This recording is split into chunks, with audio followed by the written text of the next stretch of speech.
everybody, my name is AY with the double O, and of course this is Relufe TV. If this is your first time here, click on that subscribe button because trust me, you're going to be getting a lot of engaging content and beautiful shows that will keep you glued to your screen. Yes, I said so.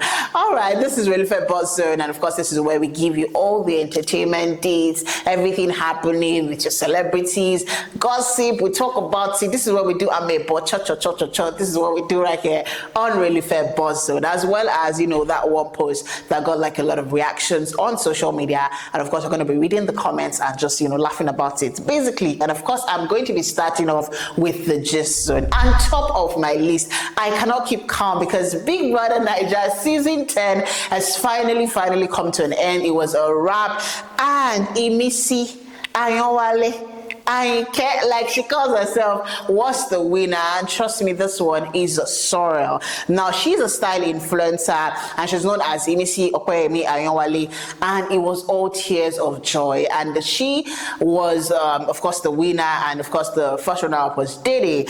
And seeing both of them on that stage, I think this is the first time I'm seeing two women. You know, it's always one guy, one girl, you know, at the finale and stuff and all of that. But this is the first time I'm seeing two women, and I'm like, oh yeah, women, we did that, right? And yeah, she took home the sum of 80 million naira and a whole lot of, you know, other prizes and all of that. And trust me, the margin was wild. And that was the most shocking part of, you know, this reality TV show, because I think this is the first time that there's such a gap. Now, I know that people have compared with Laycon and all of that when he won, but when Laycon won, Laycon was beating 4 other people. Imisi beat 8 other people with 42% gap. Like, she gave them, they had to share 60, no, what am I saying? They had to share less than 60%. Do you know what that means? Nah, she's a real champion. Like, don't compare her to any other winner. But what I'll say for this season is I didn't like there was no thrill, you know, to when they announced her as the winner. I wasn't getting that suspense, that, you know, it was not really exciting. But of course, it was fun to see people cheer up. But it wasn't crazy, it wasn't wild. I was expecting a lot of shouting, screaming, and a lot of that. But genuinely, I am happy, you know, for her. And a lot of, you know, influencers, social media, content creators, celebrities have come out to support and of course congratulate her. I mean, this is really a win for the record, if you ask me. Away from that, somewhere in the week I saw Moses Bliss, you know, post a video about him not being able to get into Tanzania. And trust me, when I saw that video, all I had in my head is, what happened to Prissy and Juma? Like, this is Tanzania. Like, I thought that there's already in-law concerned. I think Tanzanians should, like, you know, we deserve an apology. Why are you not allowing a Christian gospel artist into your country when you have taken our Prissy? That's not nice, if you ask me. So he posted a video and talked about the fact that, you know, they prevented him from getting to Tanzania, and that's because so he and his team had traveled from Nairobi, but they found out that their visas were not approved. And they said that the organizers of the show, because I remember I saw him say that, you know, the organizers of the show had told them that their visas were approved, but suddenly, you know, it wasn't approved, and a whole lot of that. And I think that, I mean, it's like going to a country where, you know, the other religion is more than we have Christians. So I think it's going to be quite difficult because of their purpose of visiting, you know, that country. But of course, Moses Bliss has come out to say that it's painful and that they've spent, you know, a lot of money preparing, financial investment, and a whole lot of that. And it was even a free event, you know. But he has apologized to Tanzanians, and he has promised that by God's grace, you know, it's gonna be back, right? Away from that, so this is still on Big Brother, right? And trust me, this is not the first time I'm seeing Delta State Governor, please hold your aid, is moving in different directions. I think it's like that we hold and just pin him down somewhere. Because I remember when he said he was going to give money as well to the lady that had to comfort Emerson, the lady that had the Ibom air flight, you know, issue and all of that. So Osai Ovie's success, aide to Delta State Governor, has accused Big Brother Naija organizers of rigging the show after Dede finished as first runner-up, and he said that Dede was robbed because the organizers, you know, didn't want another Delta contestant to win. Now I think that it's high time that we stop tribalizing reality shows or even competition. Even people on the show themselves tribalize it. But it's not a Yoruba, Hausa, Igbo kind of thing. Like, I think that we should be at that stage in Nigeria where we're all one. If it's coming from this state, we are one that time. But when it's tilting to the south, we're not one. Like, what is going on? He made claims about the fact that, they ripped her and all of that, and she wasn't supposed to be second place. And I mean, he plans to host her in Asaba. For whatever reason, I don't even care. You can give her all the money that you want.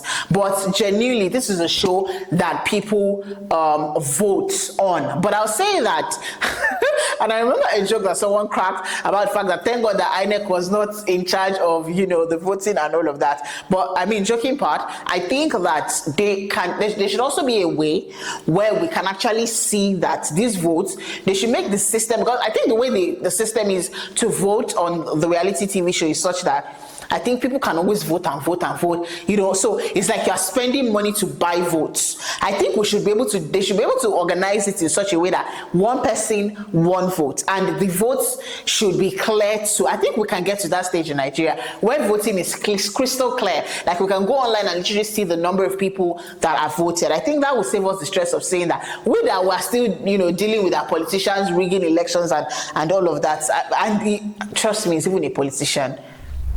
In another story here, Toke Makinwa has set the record straight. People have talked about or speculated that a baby daddy. Okay, so I think the name is confusing to people. So Toke Makinwa's daughter's name is Yakira. All right, and people have likened that name to a Muslim name, and she has dismissed that rumor, saying that Yakira, and I remember when she initially, put her baby's name out there, she said Yakira is a Hebrew name and it means precious, beloved, someone of great worth, right? So Toke has come out to say, dead that thought, she's not married, or she didn't have a child, for a Muslim and all of that. She's of the Christian background, and she has given her daughter that same religion. Of course, starting off with giving her a Christian name, right, or an Hebrew name, sort of. In another story, Fina, this one is a sad one, but I think that she's still just going through a lot. So Fina, people have come out to talk about her lifestyle, after her sister's deaths, accidents and death, right? And I mean, she posted a video. She was at the club, she was partying, and she seemed cheerful, lively. And prior to that time, she had also made a previous video where she has talked about the fact that Dangote had given her family 20 million naira, and she thinks that, she made a very strong accusation against Dangote, saying that she thinks that he pulled the plug to kill her sister or to inject her sister to death. And, people have just come out to criticize and a whole lot of that. Now seeing that she's really just living the life. And I mean, I think that you can't tell people how to grieve. You can't tell people how to mourn. Just allow. But I think for someone like Fina that also came out, to cry, to do this, to do that, I think she can tone it down. But at the same time, I'm not in the best position, and I don't think anyone is in the best position to tell people how to grieve or to tell people how to move on from grief, all right? In another story here, Daddy Freeze has said that religion and misplaced priorities is the reason why Nigeria as a country is not progressing, or the reason why even we as Nigerians are not progressing now. Or why Nigerians? Don't even let me personalize it, because I don't even think I am progressing. Are you progressing or not? So you don't necessarily have to agree with Daddy Freeze. But let's see what he has to say. Ifedayo Olarinde, media personality, also known as Daddy Freeze, has criticized excessive religiosity in Nigeria. And if you're a follower, or not just a follower, if you're someone that has seen Daddy Freeze in the news, you will know that is not particularly anti-religion, but the way that I don't think it's not against Christianity, but it's against the practice of the religion. Right? How we go about it, how the pastors go about it, the thefts, in the space of that religion. I think that's what Daddy Freeze is about. It practices, Christianity, and it's not saying don't do it. It's just saying no God for you as an individual. And I think he doesn't believe in the old church thingy and all of that. But in a recent interview with Chide, he talked about the fact that he talked about Ibabasi's record-breaking event, right? And he also talked about misplaced priorities, and I mean, he has talked about the fact that over 20,000 people attended, and he's talking about misplaced priorities. You know, he suggested that 2,000 attendees would have made more sense, and he has told Nigerians to focus on productive activities.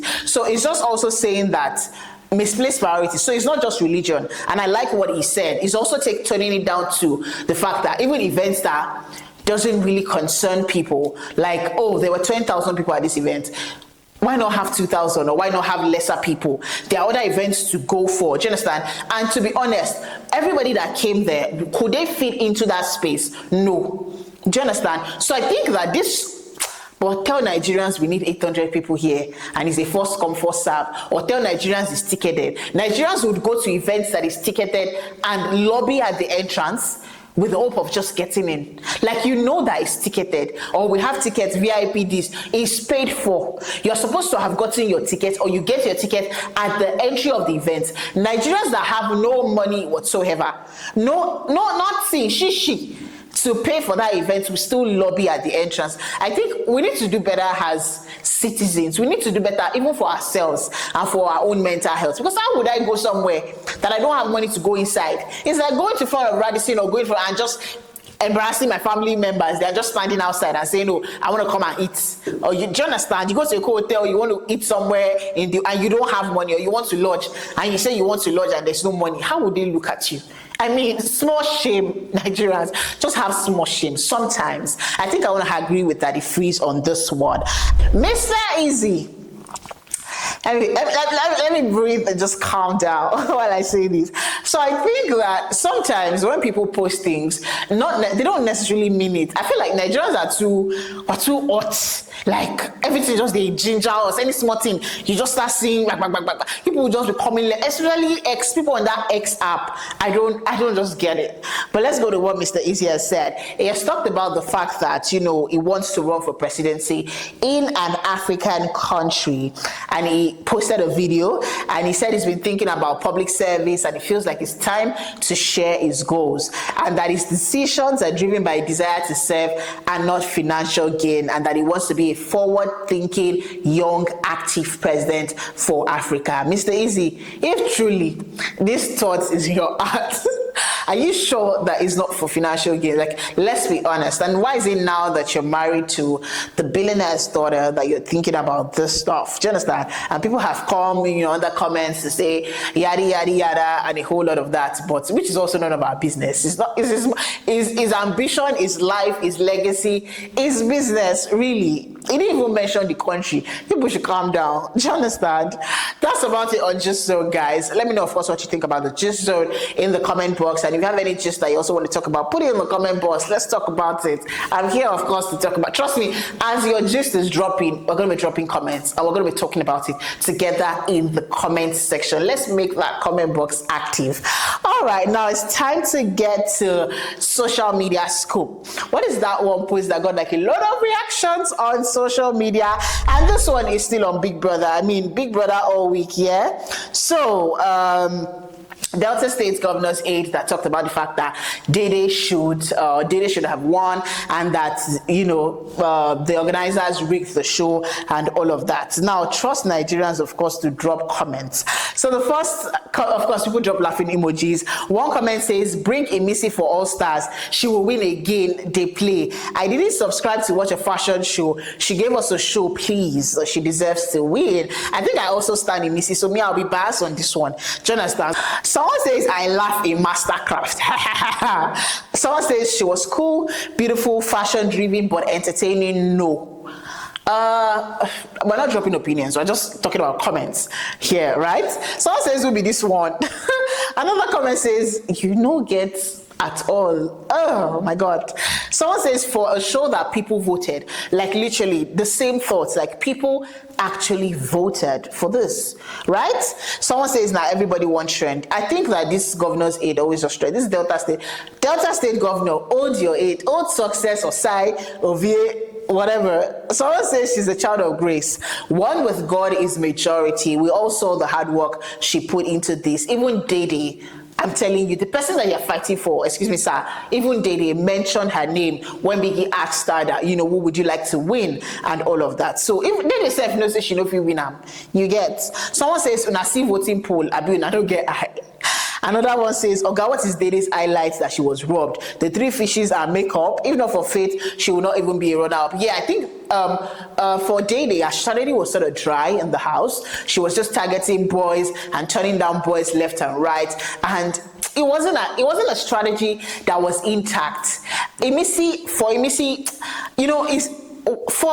God, I can't really explain Big Brother Naija, but if you have watched back to back, I mean, this is season 10, and I'll tell you that almost for every season, at least I've watched 8 out of 10, and I can tell you with every assurance, that most times the people that win don't necessarily have a direct strategy. Like, it's not A or B.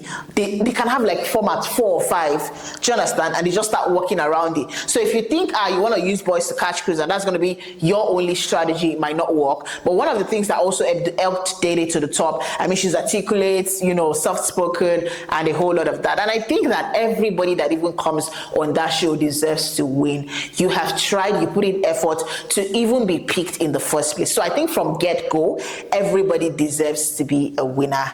That's about it on today's episode of Relufe BuzzZone. Now, don't forget to like. That one is very, very important. Don't just watch this video and watch it for watching sake. Like that video. More importantly, drop a comment. Also, subscribe if this is your first time. If you don't subscribe, you're going to be sleeping on a very long thing. And if you don't subscribe, don't let me say electricity will shock you, but please just subscribe. And of course, like, and of course, share with your friends and family. Share to people to watch, as many people as you can. My name is AY with the double O, and of course, I will be doing this again on another episode of Relufe BuzzZone. Bye, guys.